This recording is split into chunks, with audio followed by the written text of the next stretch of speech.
प्यार से बोलिए धन गुरु नानक। सतगुरु दाता दयाल है, जिसनो दया सदा होए। वो तो दया का सागर है। गुरु रामदास जी समझा रहे हैं, उसका किसी से बैर नहीं, वो तो तरस करता है। प्यार से बोलिए धन गुरु नानक। पर उसके तरस को हम समझ नहीं पाते, क्योंकि हमारी बुद्धि बहुत छोटी है और वो बहुत बड़ा है। जहाँ पर हमारी सोच खत्म होती है, वहाँ से उसकी सोच शुरू होती है। अर्जुन ने कृष्ण जी से सवाल किया था कि आप तो दया के सागर हो, आप तो दयावान हो, तो दुर्योधन को क्षमा क्यों नहीं कर देते? मुझे मारने के लिए क्यों कह रहे हो? प्यार से बोलिए धन गुरु नानक। कितनी सोचने वाली बात है।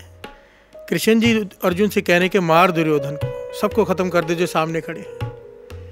अर्जुन सवाल पूछता है कि आप तो भगवान हो, दया करुणा के सागर, आपको तो माफ कर देना चाहिए इन्हें। आप मुझे कह रहे हो इन्हें मारो, क्योंकि ये गलत है। प्यार से बोलिए धन गुरु नानक। कृष्ण जी ने समझाया जो हमें भी समझना चाहिए। कहने लगे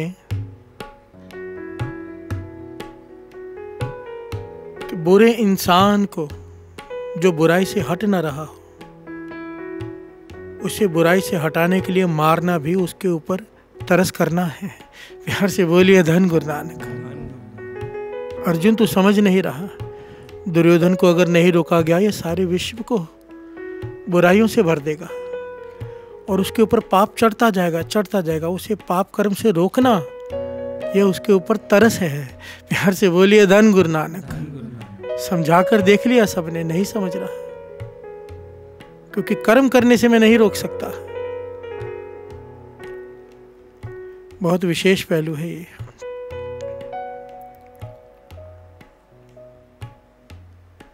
क्योंकि हमारी सोच यही है कि माफ करने का मतलब है कि माफ कर दो, दया का मतलब है माफ कर दो। नहीं, बाबा नंद सिंह जी वचन किया करते थे। अभी देखो महापुरुषों की जो सोच है हमारी नहीं।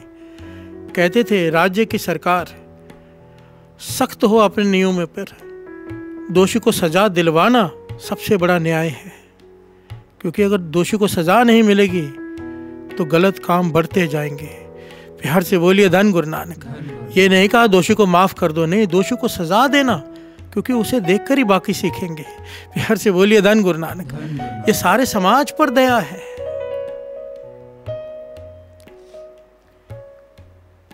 बहुत सारे लोगों को ये बात समझ में अभी ना आती हो शायद, पर जब जपते रहेंगे ना मूल मंत्र, समझ में आनी शुरू हो जाएगी। प्यार से बोलिए धन गुरु नानक।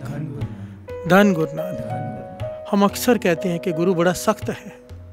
नहीं भाई, हमारी सोच छोटी है। मुझे महापुरुषों ने ये बात 3-4 बार समझाई थी पर्सनली।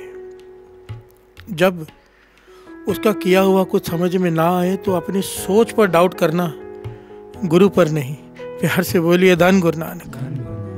कभी वाणी की पंक्ति समझ में ना आए तो वाणी पर डाउट मत करना, ये गलती मत कर बैठना। अपनी सोच अपनी समझ पर डाउट करना। और ये सच है, जो 10 साल पहले बात समझ में नहीं आती थी, आज वो सही लगती है। गुरु सुमत बख्श देता है समय के साथ। प्यार से बोलिए धन गुरु नानक। धन गुरु नानक।